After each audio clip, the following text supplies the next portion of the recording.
Hey, Matt Morris here. Welcome to the Unemployed Millionaire Show. Today we have an episode of Ask Me Anything TV. So today's question comes from Helen or Helingatonga. She asks, how do you overcome the uncomfortable silence after you ask people to purchase your product or ask them to get started in your business? And so, great question, Helen, and here's the answer. Here's how you overcome that uncomfortable silence. You know, if you've ever been in a situation and, you know, you've shown someone your business or you've asked someone to purchase your product and so, you know, said, would you like to go ahead and make the purchase today? And there's an uncomfortable silence. Well, how do you overcome that? The answer is you do not.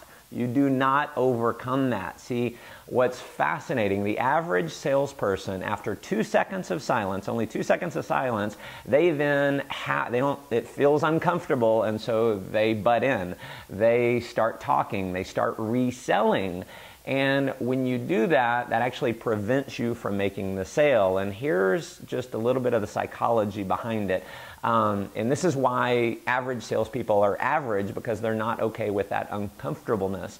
See, when you ask someone a question in the sales process that requires them to actually think, on average, it takes about 8 seconds for them to process that and actually make the decision. So if you butt in at 2 seconds, what happens, it resets their buying process. So they were right on the verge of getting started or buying your product, and then you butt in, you start reselling, and it gives them an out. They don't have to make the decision, so you got to start the process all over again. And obviously, our whole, goal is to get to the sale, get to the enrollment, whatever it is. In fact, I had an example of this the other day.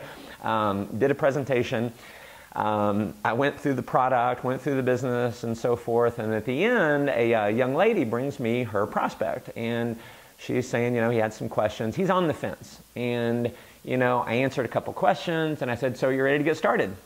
And there was a couple seconds of silence, and then his friend, the young girl, she starts saying, oh, and there's this and this and this. And so it happened about 2 or 3 times, and I knew he was ready to join. He just had to make the process. He was kind of an analytical guy. And so I did it about 3 times, and finally she didn't say anything. And I said, again, so you're ready to get started? And this time she actually didn't interrupt, and he said yes. And so we made the sale. But if she had interrupted again and not allowed the few seconds of silence, he couldn't have gone through his mental process to make the decision, and we can stay there all night. So Helen, that's the answer to your question. Hopefully this provided some value. Be okay with that uncomfortable silence. What do? You ask someone, hey, are you ready to get started? And you just smile and look at them and let them make their decision. Let them complete the mental buying process in their mind, and what you'll find is you'll have a much higher closing percentage. So hope this helps. Make sure you're subscribed to my YouTube channel. If you're not on my newsletter over at mattmorris.com, hop over there, put your name and email address. You'll get all of these by email, and as always, love to hear your comments below. Go out and make life an adventure. Take care.